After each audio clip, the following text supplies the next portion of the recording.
اللہ رب ذوالجلال قرآن کریم فرقان حکیم میں اپنے حبیب مکرم صلی اللہ علیہ وآلہ وسلم پر جو معراج کی شب عطائیں فرمائیں ان کو بیان فرماتے ہوئے فرماتا ہے فَأَوْحَى إِلَىٰ عَبْدِهِ مَا أَوْحَىٰ، اب وحی فرمائی اپنے بندے کو جو وحی فرمائی۔ نبی پاک صلی اللہ علیہ وآلہ وسلم کی کیسی عظمت قرآن بیان کر رہا ہے کہ نبی پاک علیہ السلام کو اللہ تعالیٰ نے معراج کی رات جو کچھ عطا فرمایا اسے کوئی نہیں جان سکتا، ابہام رکھا،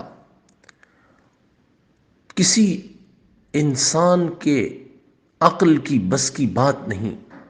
تمام انسانوں کے عقلوں کی بس کی بات نہیں کہ وہ اس راز کو جان سکیں کہ اللہ رب ذوالجلال نے اپنے محبوب کریم صلی اللہ علیہ وآلہ وسلم کو کیا کچھ شب معراج عطا فرما دیا۔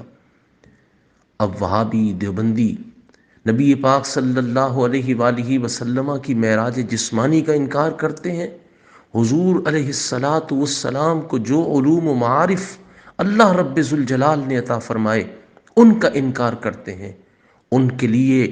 یہ آیت مقدسہ چیلنج ہے کہ وہ بتائیں کہ اللہ کے حبیب صلی اللہ علیہ وسلم کے بارے میں جو تم کہتے ہو کہ ان کا علم اتنا تھا اور اتنا نہیں تھا، تو بتاؤ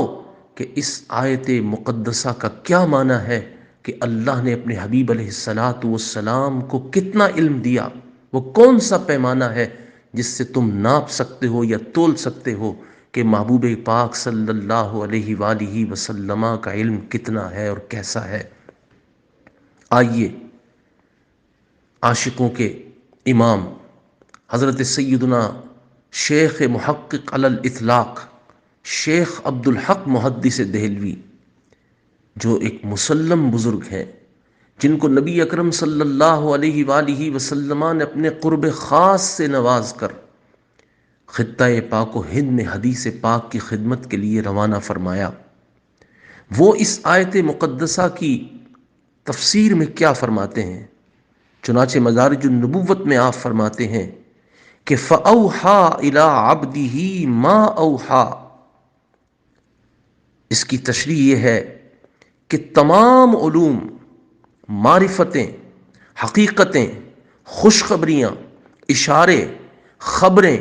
آثار و کرامات اور کمالات جو ما اوحا کے ابہام میں داخل ہیں، ان کی کثرت و عظمت کی وجہ سے ابہام و اجمال کے رنگ میں بیان فرمایا۔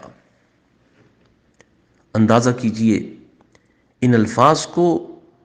بار بار سنیں جو شیخ محقق علی الاطلاق نے